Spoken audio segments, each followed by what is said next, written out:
కంపనాధికరణము.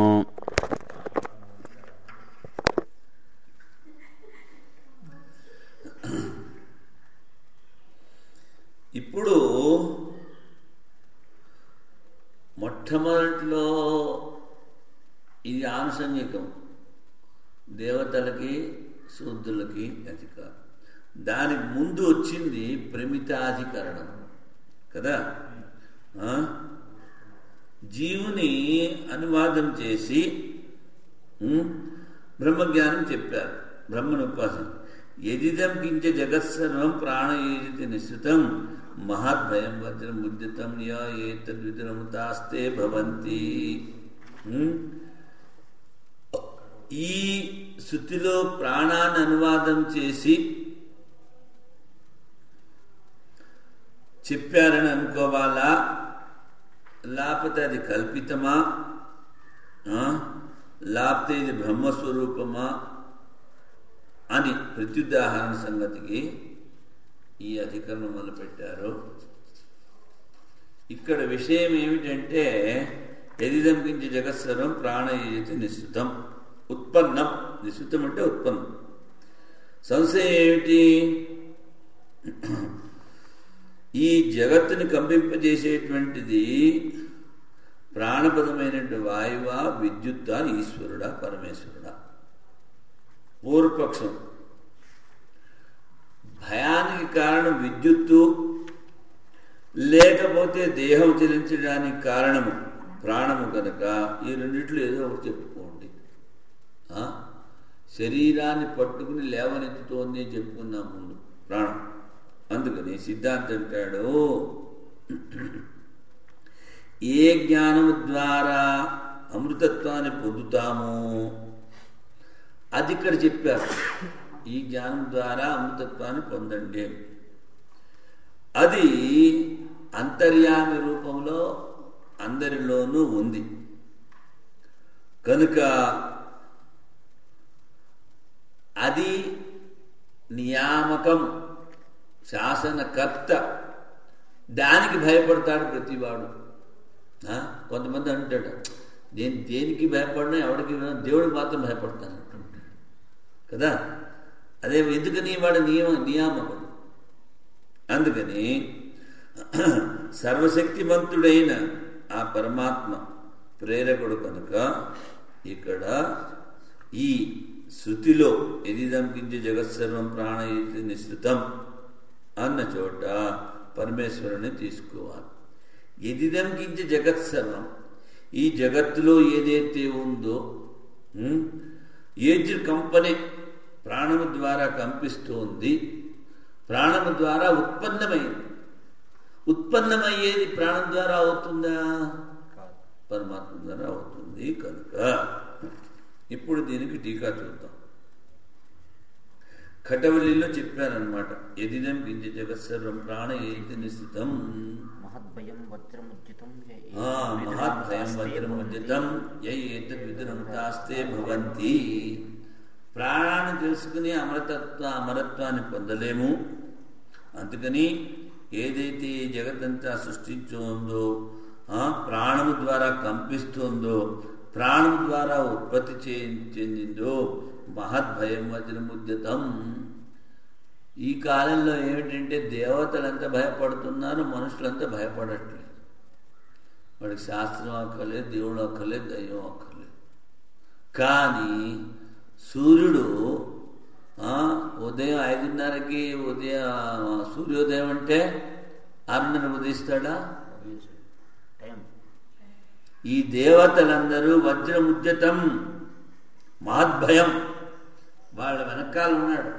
అన్నీ ఆ భూతాలు, ఆ దేవతలందరూ సక్రమంగా పనిచేస్తున్నారు. పని చేయని వాడు ఎవడు? మాటలు విన్నవాడెవడు? కేవలం మనిషి. వీడికి ఎందుకంటే బుద్ధి ఎక్కువ అన్నమాట. కాకి చాలా బుద్ధి ఎక్కువ ఉంటుంది. ఏం చేస్తున్నది? బియ్య తింటుంది. అలాగే బుద్ధి మనిషికి ఎక్కువైతే పాపం తింటాడు. బుద్ధి ఎక్కువ ఉపయోగిస్తే శాస్త్రాల కన్నా నేను ఎక్కువ చదువుకున్నాను, నా ఇష్టం వచ్చినట్టు చేయగలను, అంతా ఇదంతా అద్వైతం, ఇదంతా బ్రహ్మము అని కొంతమంది మెట్ట వేదాంతం చెప్తూ ఉంటారే. శుష్క వేదాంతం, మెట్ట వేదాంతం. అది కాకుండా శాస్త్రంలో ఏం చెప్పారు? భావాద్వైతం సదా కుర్యాత్, క్రియాద్వైతం నా కరిహించే. క్రియాద్వైతం నా కరిహించే. క్రియలో అద్వైతాన్ని తీసుకురావద్దు. ఇది వ్యవహారము, అది పారమార్థికం. ఆ పారమార్థికాన్ని వీళ్ళు వ్యవహారంలోకి లాగుతూ ఉంటారు. అందుకని చక్కగా దెబ్బలు తింటారు. ఇక్కడ దెబ్బలు తినకపోతే పాపం మూట కట్టుకుపోతారు. ఇప్పుడు మనం వాడంత పాపం చేస్తున్నా వాడికి ఏమీ దుఃఖం కలగట్లేదని అనుకోవచ్చు, కానీ పరమాత్మ వదిలిపెడతాడు. వాడెవడు, వాడి పేరేంటి? ఇంతకుముందు సీఎం వాడి పేరేంటి? తెలుగు రాజశేఖర్. వాడి గతి ఏమిటైంది? ఎవడైతే వాడికి తోవకి అడ్డుపడేవాడో వాడిని చంపించేసేవాడు. 120 మందినో 130 మందినో అలా హత్య చేయించాడు. ఏమిటవుతుంది?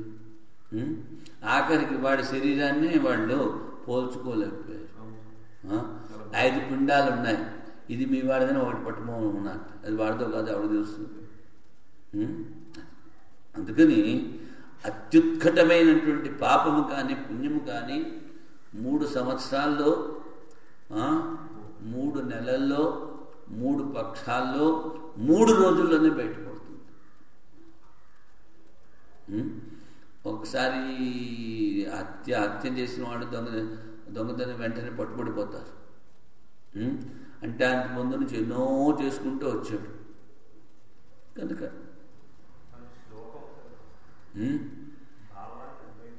భావాద్వైతం సదా కుర్యాత్.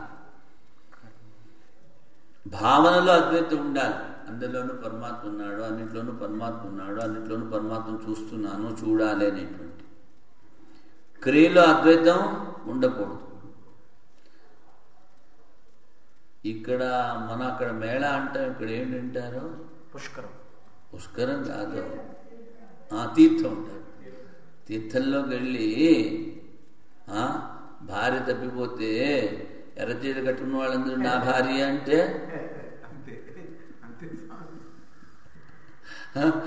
కొడతారా వాడికి.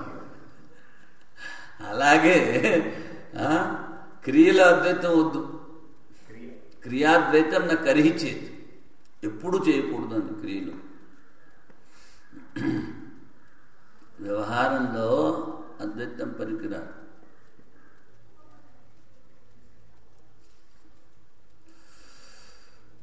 కనుక మాటలు వినకుండా వేదవాక్యాలు, శృతులు, స్మృతులు, అందులో చెప్పినటువంటి ధర్మాలు వినకుండా చెడిపోయేవాడు ఎవడు? మనుషులు మాత్రమే. జంతువులు అబద్ధం చెప్తాయా? చెడ్డ పని చేస్తాయా?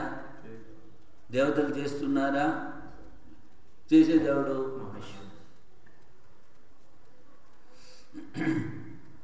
సరే, దీనికి అర్థం ఏమిటి? పూర్వపక్షి అంటున్నాడు నిశ్రుతం ఉత్పన్నం. నిశ్రుతం అంటే ఉత్పన్నం. ఎదిదం జగత్ సర్వం ప్రాణే నిమిత్త భూతే సతి కంపతే. ప్రాణం ద్వారా కంపిస్తోంది. ఈ పుట్టిన ఈ జగత్తంతా ప్రాణం ద్వారా తచ్చ ప్రాణశబ్దవాచ్యం వస్తు ఉద్యతం వజ్రమివ మహాభయహేతు. ఈ ప్రాణమే ఇక్కడ భయానికి కారణము చెప్పారు. ఏతత్ ప్రాణశబ్దవాచ్యం ఏ విదుహు తే మరణరహిత భవంతి. ఈ ప్రాణశబ్దవాచ్యం దీనికి ఏదైతే అర్థం ఉందో దాన్ని తెలుసుకున్న వాళ్ళు మరణరహితులు అవుతారు. తత్ర జగత్కంపనకారిణి ప్రాణే త్రేధా సందిగ్ధే. ఈ జగత్తునంతా కంపించేటువంటి ప్రాణంలో 3 రకాల సంశయాలు ఉన్నాయట. సతి అసని ఇది తావత్ ప్రాప్తం. అసని అంటే మనం పిడుగు అంటాం, పిడుగుపడింది అంటాం, దాన్ని అసని. కుతః మహద్భయం, భయహేతు, భయానికి కారణం. వాయుర్వా భవిష్యతి, ప్రాణ ఏజతి ప్రాణశబ్దవాచ్యస్య దేహాదిచాలన కర్తృత్వావగమా. ప్రాణం అనుకోవాలా, పిడుగు అనుకోవాలా, లేకపోతే వాయువు అనుకోవాలా, ఏమిటి అనుకోవాలి అన్నది ప్రశ్న. ఇది ప్రాప్తే బ్రహ్మ ఈశ్వర ప్రాణశబ్దవాచ్యో భవితుమనతి. ఈశ్వరుడే ప్రాణశబ్దానికి అర్థము. ఎందుకు? ఏతద్విదురమృతాస్తే భవంతి. దీన్ని తెలుసుకున్న వాళ్ళ అమర ధర్మలు అవుతారని చెప్పారు. మృత్యువుని అధిగమిస్తారని చెప్పారు కనుక తద్ వేదనాద్ అమృతత్వోక్తే భయహేతుత అపి అంతర్యామి రూపేణ ఈశ్వరస్య భవిష్యతి. అందరిలో ఉన్నాడు కనుక ఆయన అంతర్యామి. ఆయన ద్వారా అందరూ భయకంపితులు అవుతారు. ఎందుకని? భీషాస్మాత్ వాత పవతే. ఆ పరమాత్మ భయం వలనే ఈ వాయువు వీచుచున్నది, ఆ సూర్యుడు ఉదయిస్తున్నాడు. దేహాది కంపనత్వం చ సర్వశక్తిత్వాద్ ఈశ్వరస్య ఉపపద్ధతి. తర్వాత ప్రాణ రూపంలో మనలో ఉండి మన నడిపిస్తున్నాడు కనుక అక్కడ ఈ దేహాదులను కంపించేటువంటి శక్తి కూడా ఆ ఈశ్వరుడిదే. ఈశ్వర ప్రాణశబ్దవాచ్య. అందుకనే ఇక్కడ ఈశ్వరుడే ఆ ప్రాణశబ్దానికి అర్థము. కంపనాత్ కంపనాత్ కంపనాత్ కంపనాత్ కంపనాత్ కంపనాత్. ఏజృ కంపనే ఏజతి అన్నప్పుడు ఇక్కడ కంపనం అర్థము వజ్రమునకు సమానముగా. అంటే వజ్రం అంటే ఇంద్రుని వజ్రం. అది ఎత్తి పట్టుకుని వెనకాల ఎవడో నిలబడ్డాడో అన్నట్టుగా మహాభయకరం, అత్యంత భయంకరమైనటువంటి తత్వం. దాన్ని తెలుసుకుంటే అమరత్వాన్ని పొందుతాం. మహాభయంకర తత్వాన్ని అంటే భయానికి కారణమైనటువంటి తత్వాన్ని ఎవరు? ఆ పరమాత్మ. ఎందుకంటే ఇప్పుడు చెప్పాం కదా, మనుషులకి ఏమి భయం లేదు, దేవతలు భయపడతారు. కనుక ప్రాణశబ్దం ద్వారా ఇక్కడ బ్రహ్మ చెప్పారు వాయు వికారం కాదు. ఎందుకని? నా ప్రాణైన నాపానైన మధ్యో జీవతి కస్య నిద్రేణ జీవంతి యస్మిన్నేతో ఉపాసితౌ. ప్రాణం ద్వారా జీవించట్లేదు, అపానం ద్వారా జీవించట్లేదు. ఈ మధ్య అంటే ఈ మరణించేటువంటి స్వభావము గల మనుష్యుడు. ఎందుకు? శరీరం నశిస్తుంది. కశ్చన ఇతరేణతు జీవంతి. ఈ ప్రాణాపానముల కన్నా భిన్నమైనటువంటి తత్వం ద్వారా వీడు జీవిస్తున్నాడు.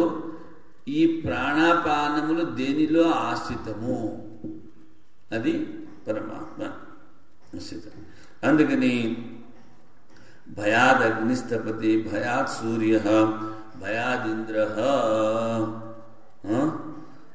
తర్వాత ఇంకోటి ఏమిటి?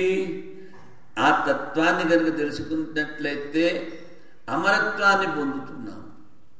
లేకపోతే మృత్యు సంసారంలో కొట్టుకుంటూ ఉంటాము.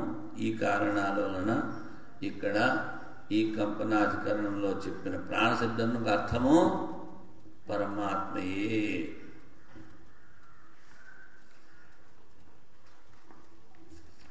ఇప్పటి వరకు